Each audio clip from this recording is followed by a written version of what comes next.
Good morning, everybody. I hope that you're doing okay. Um, on Friday, there was a live Google Meet where a few of you tuned in and asked me some questions during our normal class time. I'll be doing that again on Wednesday. If any of you are interested or need to ask any more questions, you can tune in at that time and ask me a question live. If you don't want to wait until then, you can always send me an email or write a comment on Google Classroom, and I'll be happy to reply to those whenever I can. Um, for last week's assignment, though, very few of you have turned it in.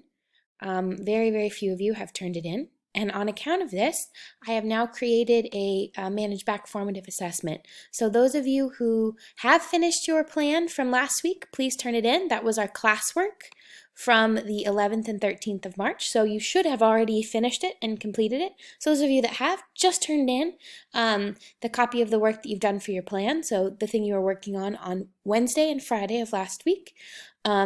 Submit that work as evidence that you've completed it, and you'll also receive feedback on it.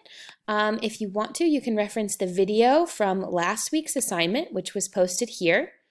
The same video. You can reference that video to help you if you need reminding what needs to be in the plan. But at the end of the day today, you must turn in your formative assessment for your plan for Criterion C.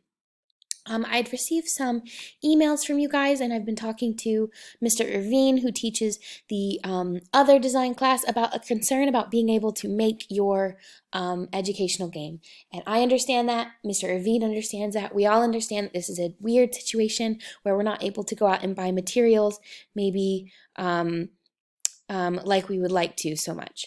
So what I would like for you guys to do is today, you are going to be completing this worksheet here, this little worksheet here. It's our assignment for today. And this assignment is all about how you can modify your design. I do not want you to change your plan. That is why I'm having you submit your plan as a formative assessment. You should not be changing your plan. Leave the plan as it is.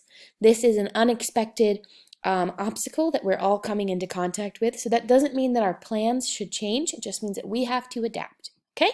So leave your plan the same way it was. But what I like you guys to do is I would like for you to start to brainstorm of ways that you could try to create just one aspect of your design from materials that are available in your home.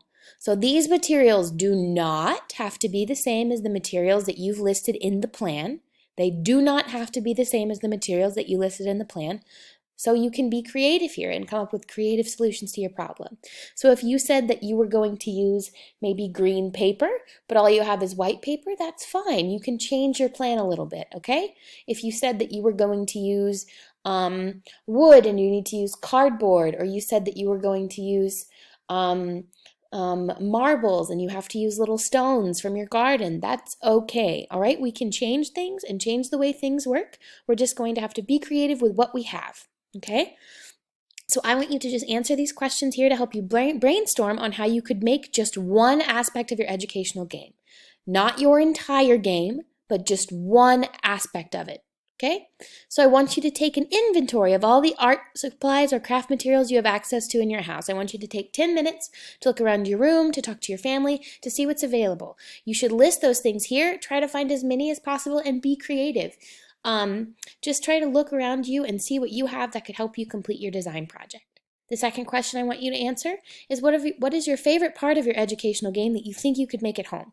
So remember, I don't want you to try to create the whole game right now. I just want you to try to think of maybe one part of it, maybe two if you have the ability, but at least just one part of it that you could make at home.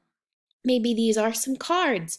Maybe these are some game pieces. Maybe it's a board that you'll make differently than you planned. Just think of one part of your educational game that you could make at home. Why do you like this part? And which of the art or craft materials that you listed above, right here, that could help you to do that, okay? The third question is, how long would it take me to make this part of my educational game? And how could I do this best, okay? So those are the three questions that I need you to answer, all right? We're just brainstorming for one part of the game that we could make at home. Not anymore, just one part of the game that you could make at home, okay? And yeah, that's it. Once you finish with this, turn it in and submit it through this link or submit it through this assignment. So the things that must be done today is you have to turn in your plan on ManageBack as your formative assessment, okay? Then you have to watch the video that I'm going to upload, this video right now. So once you finish this video, you're going to complete and submit today's assignment here, okay? That's all you're doing today. And if you have any questions, you can write a comment on this post or you can send me an email. Good luck, guys. I can't wait to see what sorts of materials that you can find in your house and different creative ways you come up to solve this weird problem that we're all in. I hope you're doing all right. Have a good day, and I wish you a great week. Bye, guys.